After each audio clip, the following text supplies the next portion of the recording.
Hola amigos, soy Balmore Vigil y estás en mi canal Balmore Vigil te cuenta.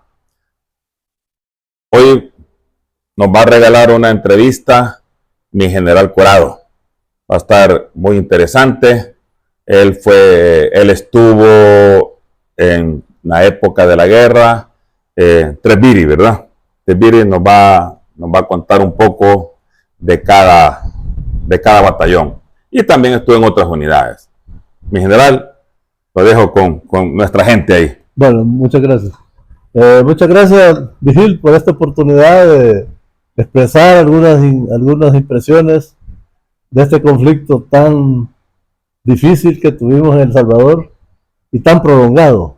12 años de guerra en un país centroamericano es demasiado para la población civil, para el gobierno y para nosotros como institución armada que llevábamos el esfuerzo principal. No es un país tan pequeño, también, pero no éramos solo nosotros, sino que había conflictos en otros países de América Latina como Colombia y Guatemala, digamos, también estaban ellos enfrascados en otro tipo de guerra, casi con los mismos objetivos. Sí. Bueno, mi nombre es Humberto Corado Figueroa, soy general de división, ingresé a la Escuela Militar en 1966, me gradué como subteniente en 1969, soy del arma de artillería, por lo tanto permanecí bastantes años, primero en el Zapote, aquí en El Salvador, y luego en San Juan Opico, en la brigada de artillería.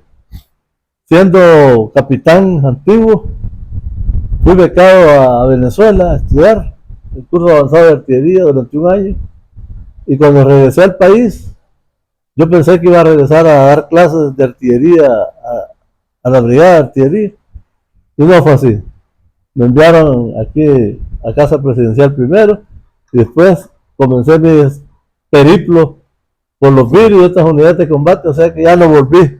No volví a artillería. No volví a artillería, nunca más. Así que ese, en términos generales, sí, mi desempeño, digamos, en los 30 años de servicio, que culminaron, pues, afortunadamente, gracias a Dios, con el nombramiento que hizo el presidente Alfredo Cristiani de mi persona en 1993 como ministro de Defensa Nacional. Ah, qué bien. Eso, digamos, a grandes rasgos, sí, un esbozo de mi carrera militar. De su trayectoria. Sí, correcto.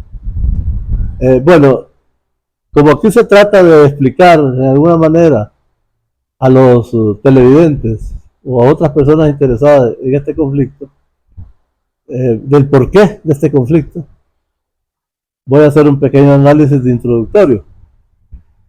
La verdad es que nuestro conflicto en El Salvador no nació de la casualidad. Por diferentes circunstancias, quizás por nuestra ubicación geográfica o por nuestra realidad geopolítica y poblacional, este país siempre fue objeto de los comunistas. Sí. Tanto que en 1920, bien temprano, comenzaron a aparecer aquí los primeros agitadores que venían a hacer propaganda sobre el marxismo-leninismo. Apenas 3 años después del triunfo de la Revolución Rusa. Ya se puede imaginar usted que este país quizás lo analizaron que debería de trabajar en él a su manera, por su ubicación geográfica o quizás por su conformación poblacional, etcétera. Pero esa fue la realidad. Aquí los agitadores venían de México, de Cuba y de Perú. Entonces ellos tomaban contacto aquí con los líderes sindicales, con campesinos, con maestros y algunas veces hasta con la iglesia. Pero básicamente su objetivo era indoctrinar a los obreros y campesinos, porque eran ellos los que iban en un futuro a participar en este conflicto precisamente para introducir el socialismo aquí en El Salvador. O sea, lo fueron llevando bien metódicamente, claro, ¿verdad? Claro, y se prepararon de tal manera que fueron apareciendo los primeros líderes. Ahí podemos ver a Farabundo Martí, a Miguel Mármol, a Modesto Ramírez, a Juan Sánchez, en fin, son los líderes que comenzaron, digamos, a indoctrinar a sus amigos y compañeros de trabajo, no solo en San Salvador, sino que en el interior del país. Sí. A tal grado que en 1932 se dio una sublevación campesina en Occidente. Que eso es bien famoso porque, en primer lugar, era uno de los primeros eventos violentos que se llevaban a cabo en América Latina. En América Latina. En América Latina, específicamente en el área centroamericana y en El Salvador. Claro, en esa época, pues los medios y los procedimientos eran bastante atrasados, pero lo cierto es que para la época fue un hecho bastante violento y con muchos daños, porque lo que se pretendía en ese momento era tomarse el poder político, como siempre. Gobernaba el país el ingeniero Arturo Araujo, que había estudiado en Inglaterra. Él no era comunista, pero era laborista. Entonces, las ideas de él más o menos coincidían, encajaban con los objetivos de estos agitadores. Entonces, se prepararon de alguna manera, quizás consideraron que ya tenían alguna capacidad militar y cometieron bastantes hechos delictivos violentos en Occidente, especialmente en Sonsonate, Aguachapán y La Libertad. Ese evento se ha tergiversado bastante. La propaganda internacional de izquierda menciona que hubo 30.000 muertos. 30.000. Sí, no es cierto. Sí. Primero porque el evento duró apenas una semana. Y usted sabe que difícil es andar en el terreno o combatiendo contra algún enemigo y que tengas a gran cantidad de bajas. Pero por la propaganda sí lo dice. Eso no es cierto.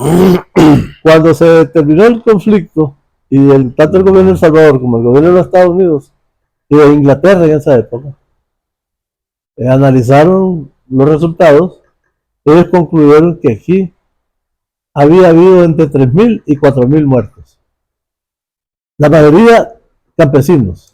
Civiles. Y tuvimos bajas nosotros también, ¿verdad? Sí. El ejército de esa época tuvo alrededor de entre 200 y 400 bajas, muertos. Ahí esta gente, pienso yo que mal preparados, se lanzaron a esa aventura. Porque la verdad que el ejército de la época, con todas sus deficiencias y sus limitaciones, era muy superior a estos campesinos que apenas tenían machetes y algunas pequeñas armas de corto calibre. Sí. Entonces estaban en una gran desventaja. Pero ellos se dedicaron a atacar a la población civil. Ahí está. Por ejemplo, mataron alcaldes, jueces, campesinos que eran propietarios de tierras. Ahí es donde ellos se enfocaron a causar el mayor daño. Y lógicamente el gobierno que ya venía siguiendo la pista de esta situación, reaccionó y ordenó realizar operaciones en el occidente del país, al mando del general Tomás Calderón, que en el futuro, varios años después, iba a ser el abuelo del presidente Armando Calderón Sol. Interesante. La historia así se va concatenando. Y se va tejiendo. Él era el general Calderón, era el comandante de toda la operación. Tenía otros generales ahí muy buenos, como el general Brand, de la Guardia Nacional, muy bueno. Estaba el general López Castillo, que era piloto, y otros oficiales, que en este momento no recuerdo mucho los nombres, pero cumplieron la misión. A los pocos días, los líderes principales, que era Farabundo Martí, y 2 estudiantes universitarios de Aguachapán, fueron capturados en San Salvador, en el barrio San Miguelito, y el 1 de mayo, no, corrección, el 1 de marzo de ese año fueron fusilados. O sea, pocos días después de que se había controlado la situación, fueron fusilados en el cementerio general de San Salvador. Entonces, ese digamos fue el primer brote comunista aquí en El Salvador. Eso lógicamente dejó sus secuelas. Claro. Los líderes izquierdistas cesaron en sus ataques y se mantuvieron latentes durante muchos años. Claro, ellos seguían trabajando, reclutando más gente, adoctrinando personas, etcétera, pero no tenían capacidad de volver a hacer una acción ofensiva. Y el gobierno también así lo trataba. Y como a raíz de esa situación, ya pocos días antes, un mes antes, el general Martínez había tomado el poder mediante un golpe de Estado al ingeniero Arturo Araujo. Entonces, claro, se instauró ahí una serie de gobiernos militares por el lapso de 50 años. ¿Verdad? O sea, mi general Martínez fue el primer presidente militar y el último fue mi general Carlos Humberto Romero, que ya, ese pues ya usted lo conoció. Sí, sí. Entonces, la situación se mantuvo latente, había problemas, pero no lo suficiente como para desestabilizar al país. Pero en los años 60, a finales de los años 50, 1959, se da un fenómeno que sí influyó decisivamente en la situación política y militar de América Latina y El Salvador, por supuesto, que era el derrocamiento de Fulgencio Batista en Cuba por Fidel Castro. Sí. A partir de ahí, sí, la situación cambió totalmente. Ya sabemos, no lo vamos a detallar aquí, pero ya sabemos que Fidel Castro, su sueño era convertir a América Latina en otra Cuba. Vale decir, con un gobierno socialista, sí, con medidas de ese tipo marxistas, y que todos obedecieran pues a una idea común, que supuestamente la idea era mejorar las condiciones económicas, sociales de la población. Todos sabemos que eso no es cierto, que en ningún país socialista que llegó al poder de esa manera hay progreso. Al contrario, son los países más atrasados y los países más pobres del continente. Entonces hago este preámbulo porque de ahí venimos nosotros, a tal grado que si yo considero que si Fidel Castro no hubiera dado el poder y no hubiera realizado esa política de expansionismo en América Latina, aquí no hubiera habido guerra. Hubiéramos tenido problemas, pero no un conflicto tan prolongado y tan violento como el que tuvimos. Entonces, la situación del país pues continuó desarrollándose. Tuvimos otros presidentes militares.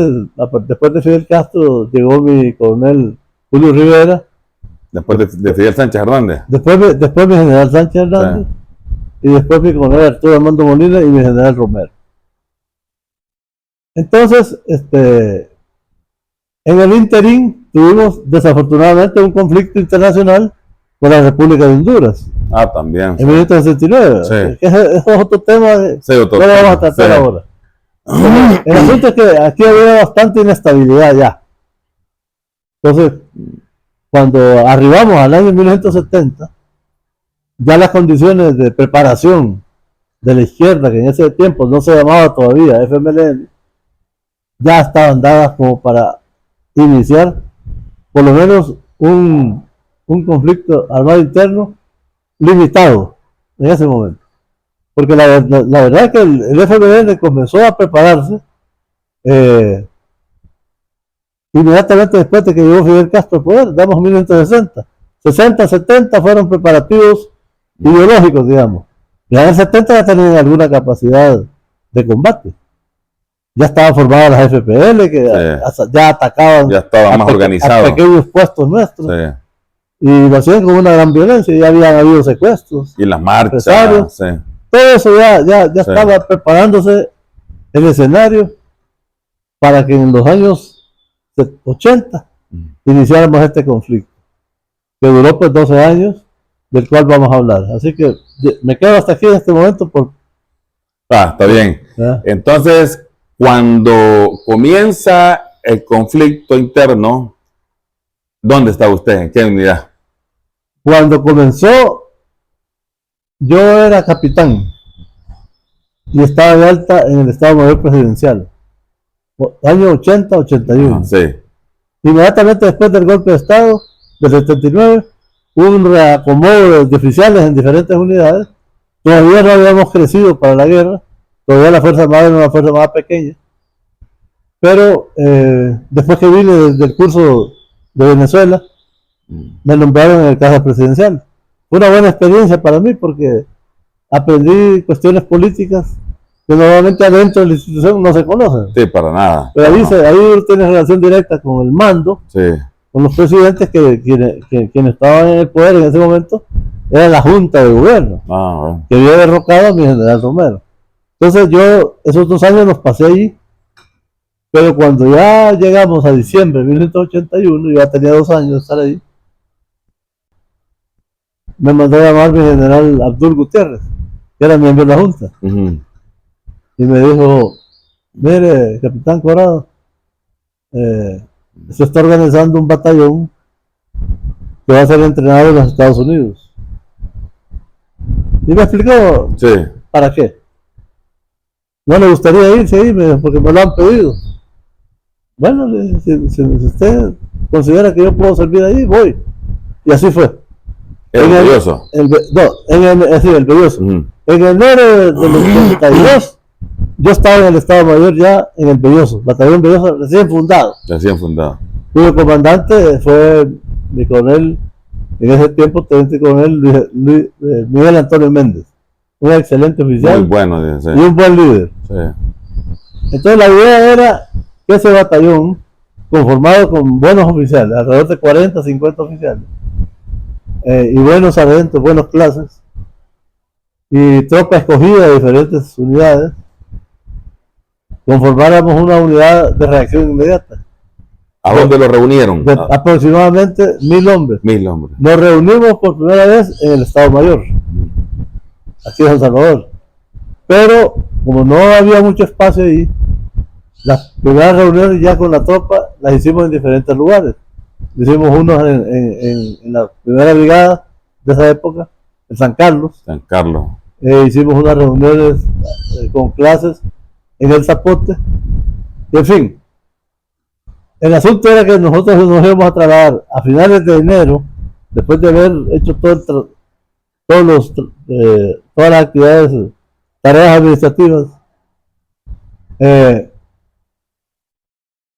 Nos constituimos en un batallón que estaba formado en base a 4 compañías de fusileros, una compañía de armas de apoyo y una compañía de mando y servicio. O sea, 6. 6 compañías. El entrenamiento se realizó en Fort Bragg, Carolina del Norte, de enero a mayo de ese año, 1982.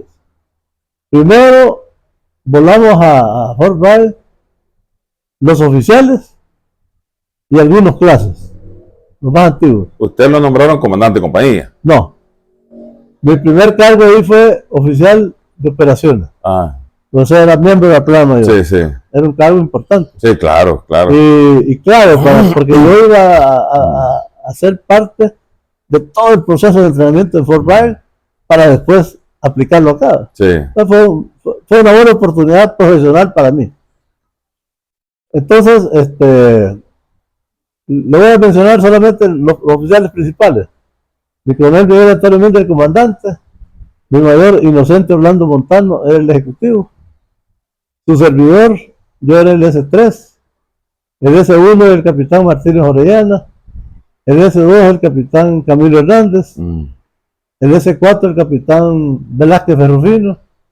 El comandante de la compañía de armas de apoyo, el capitán, en ese tiempo sí era capitán, pero menos antiguo, David Munguía Payés.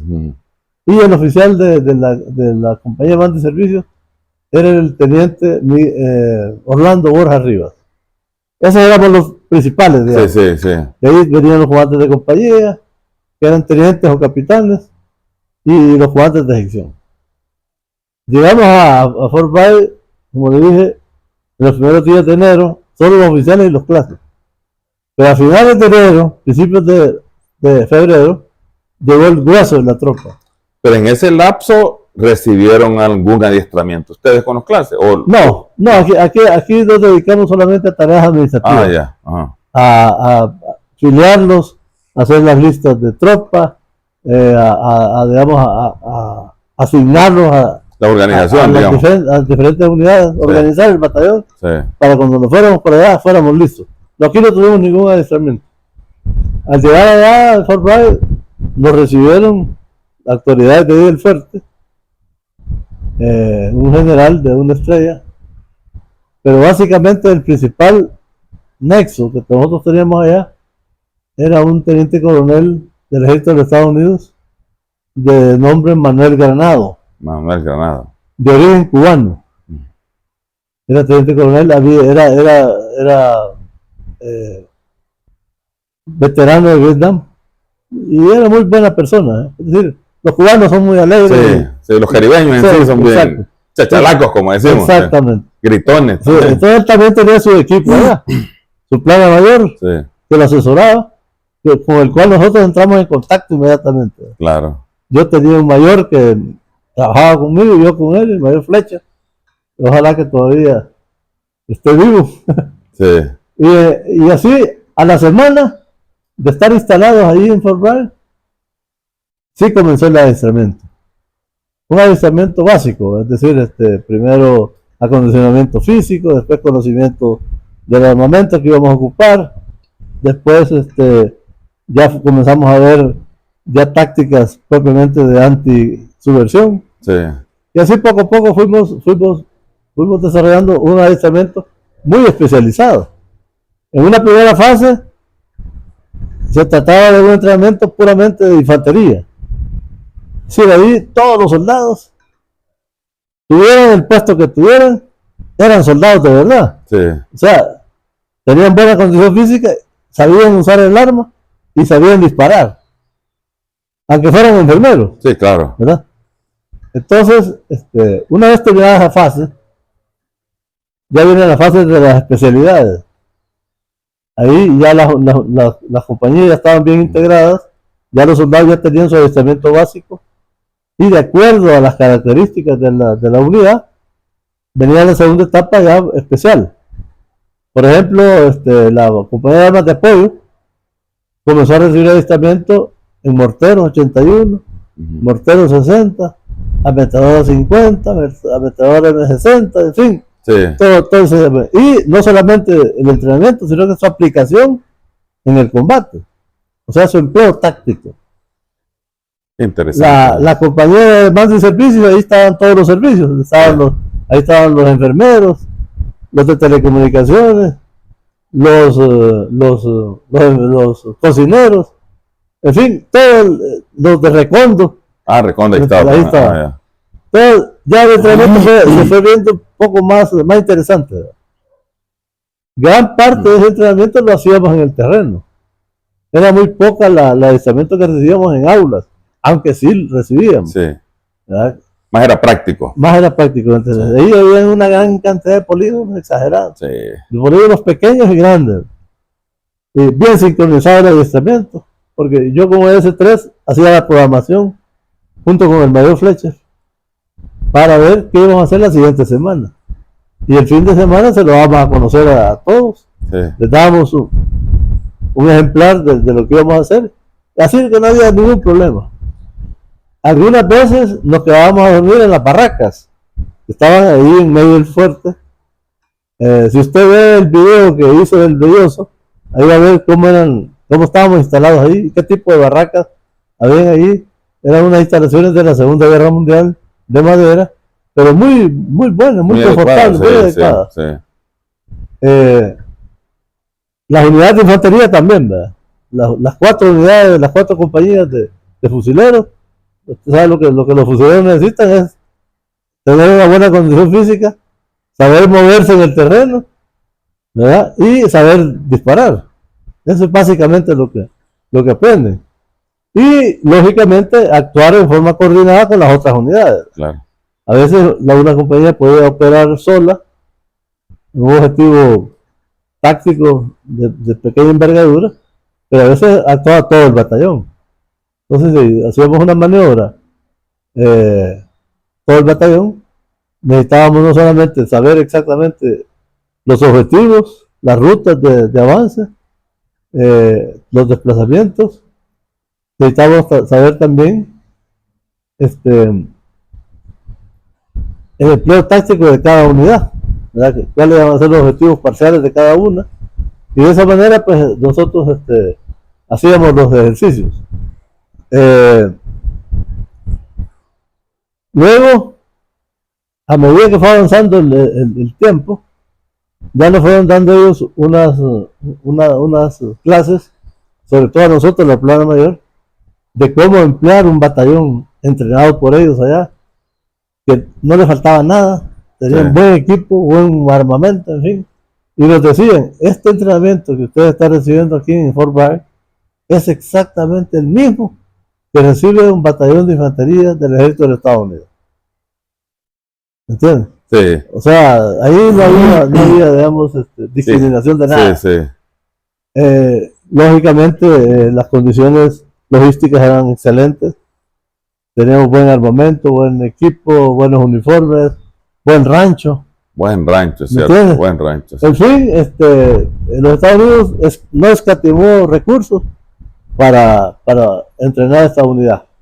Porque el objetivo era valioso, porque nosotros al venir acá íbamos a combatir un enemigo que estaba demostrando aquí que tenía capacidad para desestabilizar el país. Claro. Y si la Fuerza Armada no hubiera cumplido adecuadamente su misión, probablemente hubieran llegado al poder. Con seguridad. Sí. Y ya sabemos cuáles son las consecuencias de eso. Así que esos a grandes rasgos lo que hicimos. Tuvimos algunas horas de entretenimiento. Por ejemplo, a un grupo de oficiales, en los cuales me cuento yo, nos llevaron a Washington, por tierra, a conocer ahí la ciudad y ver los monumentos y los lugares principales. A otros capitanes con sus tenientes los llevaron a otras instalaciones cerca de Fort Bragg, en el mismo estado de Carolina del Norte. Y así otras actividades, digamos, deportivas, y hacíamos también ejercicios de fuerza, ¿verdad? Con lazos y todas esas cuestiones. En fin, yo considero que el entrenamiento del Belloso fue muy bueno, y cuando venimos acá, pues en mayo, yo me sentía satisfecho de lo que habíamos recibido y listo para empezar a operar aquí. Lógicamente, de la práctica, del entrenamiento a la práctica hay una gran diferencia. Sí, bastante. Ya cuando venimos acá y empezamos a operar en Chalatenango, en esos terrenos tan quebrados, complicados, ahí nos dimos cuenta que sí valía la pena habernos entrenado bien, pero empezamos a tener bajas, heridos. Pues sí, es una guerra. Empezamos nosotros también a causarle bajas al enemigo. Sí. Pero sí empezamos a tomar control de un territorio que hacía años que no se establecía ninguna unidad militar ahí, porque no podíamos entrar. Unidades pequeñas no se podía. Nosotros la primera operación que hicimos la comenzamos en la presa 5 de noviembre. Por ahí entramos y fuimos subiendo hasta llegar a la parte más alta del departamento de Chalatenango, que es este famoso cerro Eramón. Sí. Ahí estuvimos, y el señor comandante del DM1 en ese tiempo, mi coronel Nicho Hernández, él nos decía que era la primera vez que él estaba ahí en ese lugar. Llegó en helicóptero. Sí. Entonces estoy impresionado porque nunca he venido aquí, no podía. Sí, ¿cómo llegaba ahí? O sea, para que usted vea el grado de peligrosidad que había. Sí. Y la situación, cómo comenzamos nosotros a desarrollar este conflicto en una situación de bastante desventaja. Tuvieron bastante combates fuertes. Sí, tuvimos, pero fíjense que los Biri tenían una característica: nos evadían bastante. Como ellos sabían que aunque tuvieran cierta capacidad, no podían enfrentarse directamente con nosotros, nos evadían. Miren, era increíble la capacidad de inteligencia que tenían. Se daban cuenta que íbamos a llegar ahí. Tuvimos combates esporádicos, algunos fuertes, pero no lo que hubiéramos querido nosotros, de enfrentarnos con una fuerza bastante grande de ellos, para poder descansar bajas, Sí. porque nos evadían. Ellos atacaban a puestos pequeños, a unidades pequeñas. Sí. Vamos, no arriesgarse para Sí. y causarle baja a ustedes. Esa es la táctica básica del guerrillero. Así es. Atacar y huir. Sí. Atacar y huir, pero Sí. causar daño. Entonces fuimos adquiriendo bastante experiencia. Esa fue la primera operación. Las operaciones normalmente duraban unos 15 días. A veces nos pasábamos un poco más, pero no más de eso. Regresábamos al cuartel. Allá pues volvíamos a revisar el material, a hacer las críticas de cómo nos había ido en el terreno. Y así fuimos avanzando hasta que pasó todo el año. Ahí estuvimos trabajando en Chalatenango, después fuimos al norte de Usulután, al norte de San Vicente, en los famosos cerros de San Pedro. Estuvimos también en Cabañas, en San Miguel, en el norte de San Miguel, hasta ahí nomás. Esa era nuestra área de operaciones. Y también en el cerro de Guazapa. De Guazapa no faltaba. Sí, pero entonces después de traer ese adiestramiento, que es muy bueno, de Estados Unidos, y ya en la práctica, después de algunas operaciones, ustedes como jefe de operaciones y los comandantes de compañía fueron adoptando nuevas tácticas, ¿verdad? Sí, a medida que nos dimos cuenta que las operaciones de grandes unidades, digamos, las unidades nuestras, y a veces operamos junto con el Atacat, nos dimos cuenta que esa maniobra no era muy rentable. A veces varios francotiradores bien ubicados y con fusiles Down detenían una columna. Sí. Eran capaces de detener una columna. Entonces tuvimos que comenzar a operar con pequeñas unidades. Al principio no era digamos, muy efectivo y los oficiales no estaban muy entrenados para eso. Pero cuando nos fuimos dando cuenta que con buena inteligencia y con unidades de pequeñas unidades bien entrenadas, podemos causar mayor bajas al enemigo, esa forma de operar se fue familiarizando y se fue generalizando entre el batallón. Lo mismo que usábamos bastante el helicóptero. También. En operaciones transportadas, pero para eso se necesitaba buena información y unidades apropiadas para poderlo hacer. Sí. Pero entonces ahí también se dieron cuenta la importancia de las unidades especiales como los recondos. Sí, los recondos eran los ojos de nosotros, digamos, porque se les mandaba a ellos a hacer reconocimiento y la información que proporcionaban era bastante buena. Muy buena. Y era información táctica, de ahí, de la zona. Sí, y calientita. Pues, exactamente. Sí, porque a veces teníamos información general que nos daba el Estado Mayor, que también nos servía. Claro. Porque generalmente cuando íbamos a hacer una operación bastante numerosa, íbamos al Estado Mayor a recibir instrucciones, sobre todo el señor comandante y yo, que éramos los que íbamos a planificar allá en San Bartolo. Los ejes de avance. Sí, correcto. Pero además de hacer reconocimiento, la sección de recondo, también dieron buenos golpes ellos al enemigo. Sí, es que esos soldados de recondo no eran soldados corrientes, eran soldados que tenían un adiestramiento mejor y no solamente tenían capacidad física, sino que también tenían mucha voluntad y eran valientes. ¿verdad? Y una disciplina también de ruido, de fuego, de movimiento. Exactamente. O sea, por eso estaban entrenados ellos para eso y eso pues nos fue dando ciertas ventajas, pero no fue fácil. No, claro. No fue fácil. Claro. ¿Verdad? Y ahí nos dimos cuenta también la diferencia en operar Chalate, Morazán, a Guazapa. Sí. Era otra cosa. Es que los terrenos eran diferentes. Y las tácticas enemigas eran diferentes también. Eran diferentes, sí. Guazapa, alfombrado de minas. Sí. Y mientras que en Chalate y Morazán uno podía avanzar más. Sí. Entonces ganar 1 kilómetro en Guazapa era bastante terreno en comparación a Chalate y Morazán. No, son muy diferentes. Guazapa es un terreno escabroso, difícil de acceder a él, y complicado en su conformación, pues, porque por todos lados era feo. Por todos lados. Nosotros le entrábamos por su chiquito, pero ya cuando entrábamos al terreno nos dábamos cuenta que era tan difícil como entrar por aquí por Aguilar, Sí. ¿verdad? O por ahí por San José de Guayabal. Correcto. O sea, por todos lados era complicado. Sí. Y ahí estos terroristas conocían bien el terreno. Ahí vivían, Sí. ahí vivían. Y Conocían. nos hacían, nos causaban daños porque operaban con emboscadas bastante y minas. Y minas, sí. Sí. Y minas. Interesante. ¿Cuánto tiempo estuvo en el Belloso? 2 años. 2 años. De ahí lo trasladan Sí. para... 82 y 83 estuve ahí 2 años como oficial de operaciones. Luego me mandaron a llamar del Estado Mayor que me habían adjudicado una beca para estudiar Estado Mayor Ah, qué bien. en Paraguay. Allá estuve 2 años, 84, 85.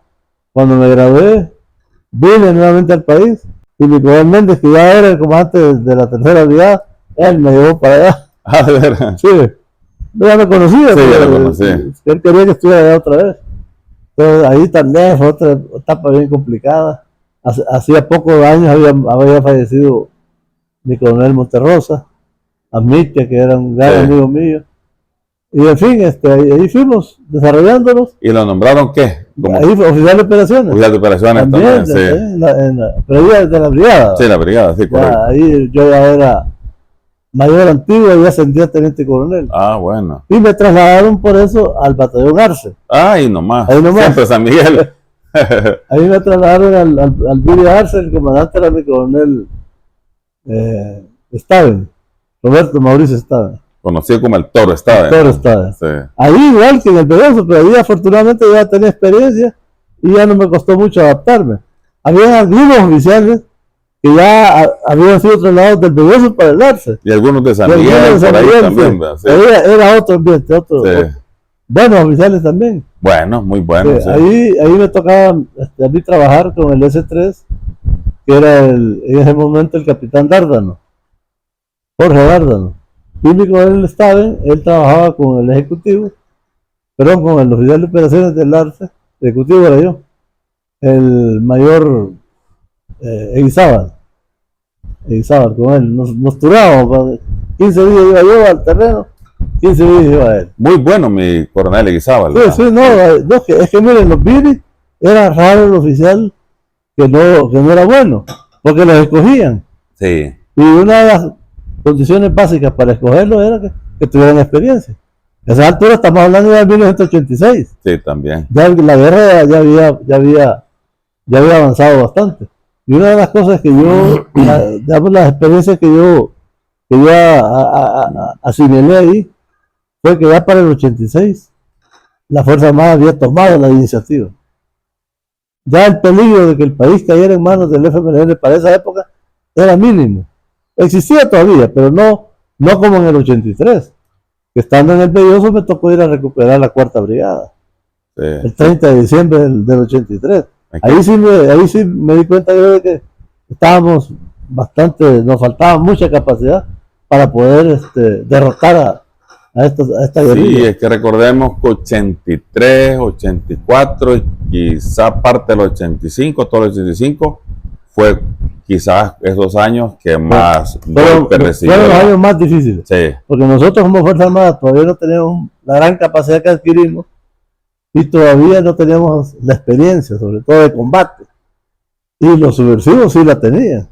y conocedores del terreno. Ya años estaban Sí. preparándose. Sí, Entonces ellos también se dieron cuenta que si seguían operando de la manera que lo habían hecho, iban a sufrir una gran cantidad de bajas, porque ya para esas alturas ya habían muerto varios comandantes importantes de ellos, y nosotros ya habíamos tomado la iniciativa, como le digo. También. Yo me daba cuenta ahí en la brigada, porque ahí se veía el panorama a nivel zona oriental, ¿verdad?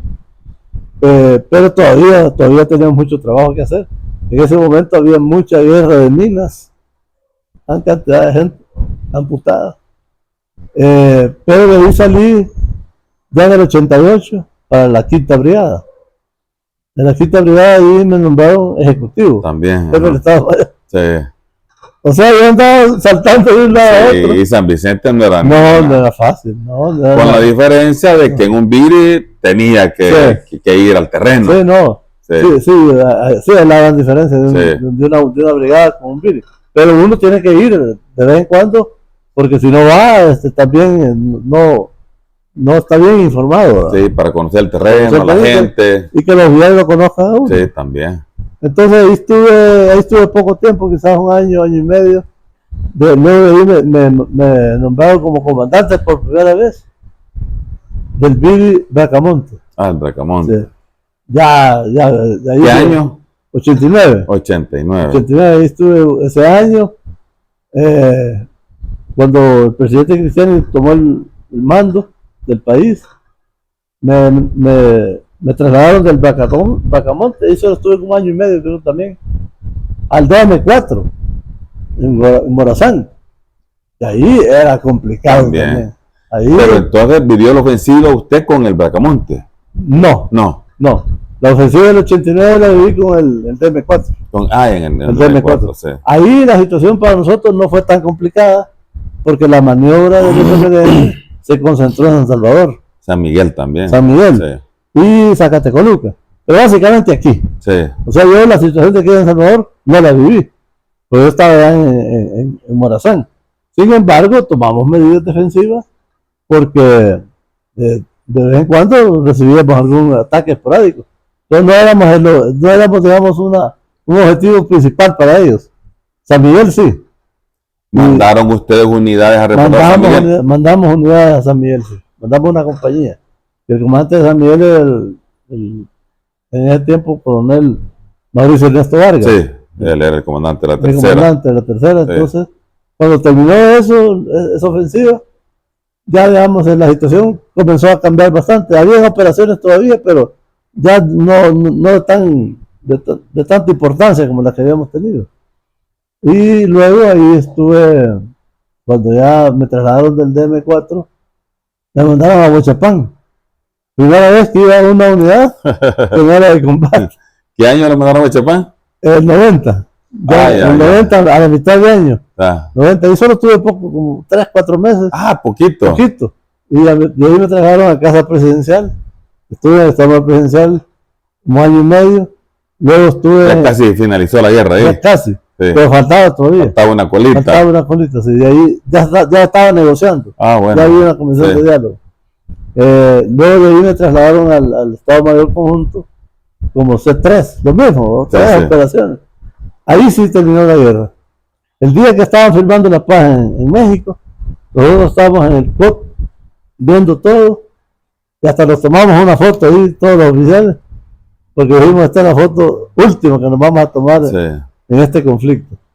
Y ahí terminó, digamos, la guerra para mí. Luego fui fundador del CODEN, el Comando de Doctrina y Educación Militar, y de ahí pasé al Ministerio de Defensa. Bueno. Esa etapa de la guerra, ahí terminó. Sí. Tal vez no puede contar de esas unidades durante la guerra alguna experiencia buena, por alguna maniobra, y también alguna experiencia por un mal procedimiento, negativa. Sí. Mire, digamos, experiencias positivas tuvimos bastantes, más que todo en el área de Chalatenango y el norte de San Miguel.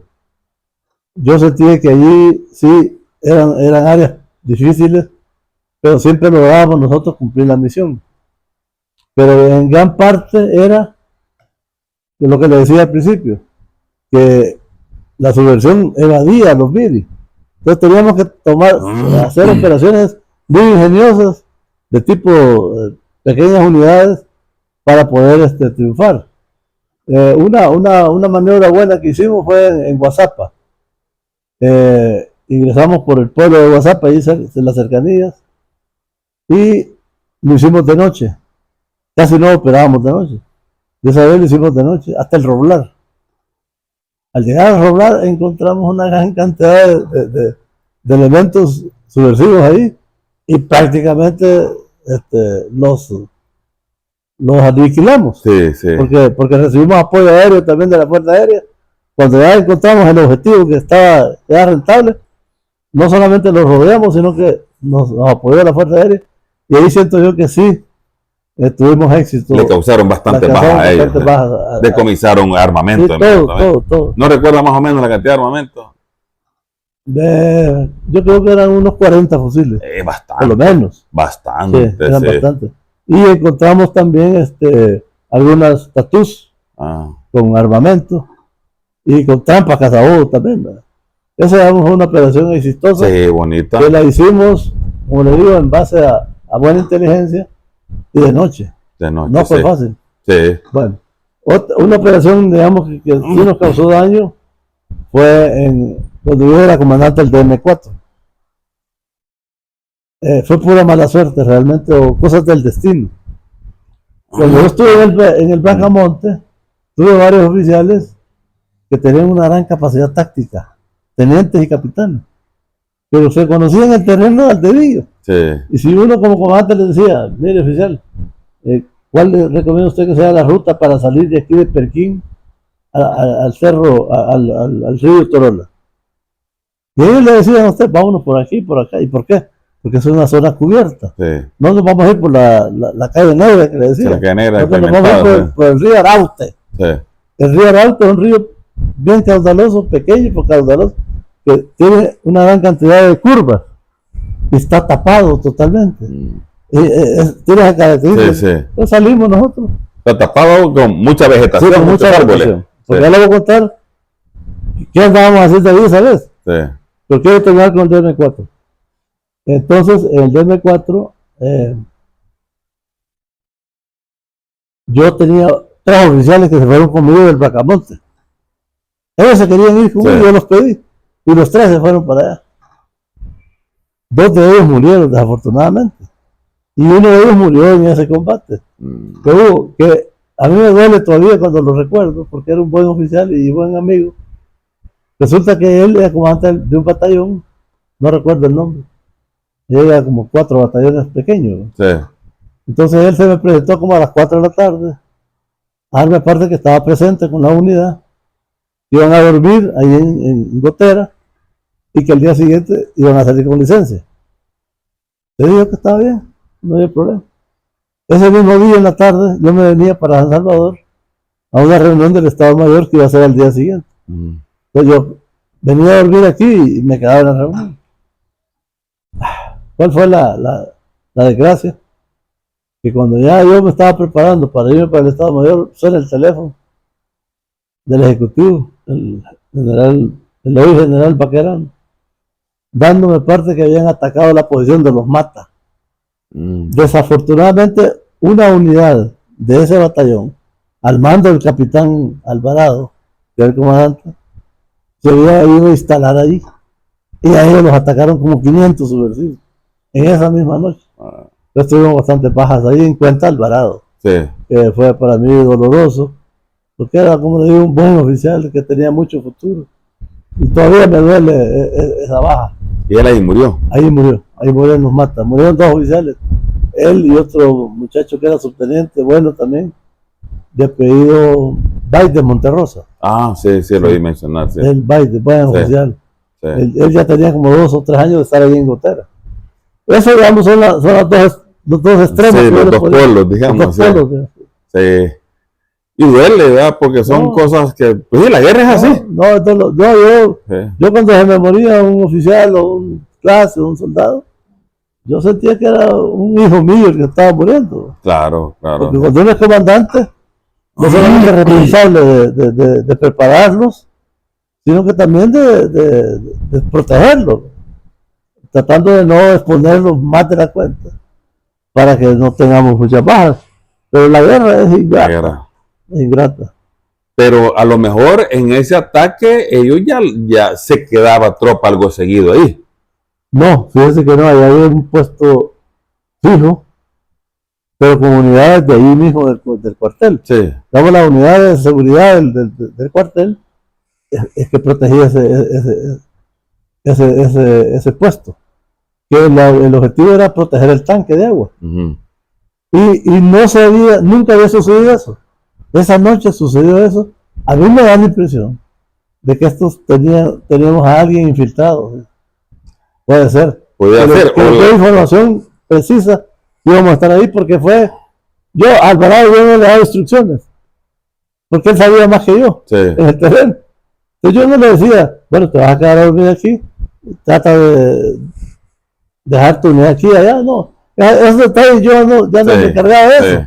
O la otra pudiera ser de que el ataque, pues por eso le preguntaba, de que si siempre había tropa ahí. Había tropa ahí, sí, pero no de nosotros. No, claro, pero había tropa. Entonces tal vez ya tenían planeado atacar y la mala suerte es que su unidad llegó. Puede ser, probablemente, como la guerra es así. Sí, pues sí. Pero podría ser. Sí, como tantas hipótesis que podemos crear, ¿verdad? Sí. Mira, interesante los dos polos. Sí. Y así como dan cosas negativas, positivas, hay algunas de risa, de nostalgia y cosas así también, ¿verdad? Que suceden en esto. Pero sí es importante. Pero no sé si quiere agregar algo más, mi general. Bueno, cualquier anécdota de lo que usted considera conveniente, lo puede agregar ahorita. Sí. Buena, mala, o curiosa, o milagrosa también, suceden tantas cosas. No, le voy a contar un caso. Cuando yo era comandante del Bacamonte, él era el Viri más pequeño, el menos fuerte. Entonces, yo estaba allí con Malapa en ese momento, cuando me sonó el teléfono, que me llamaba mi general Rubio, Gilberto Rubio, era el jefe del Estado Mayor. Sí. Con él habíamos trabajado juntos, allí en el Estado Mayor.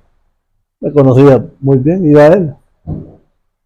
Entonces, me llamó y me dijo, mire, venga aquí a mi oficina, quiero hablar con usted. Llegué, a las 3 de la tarde estaba ahí.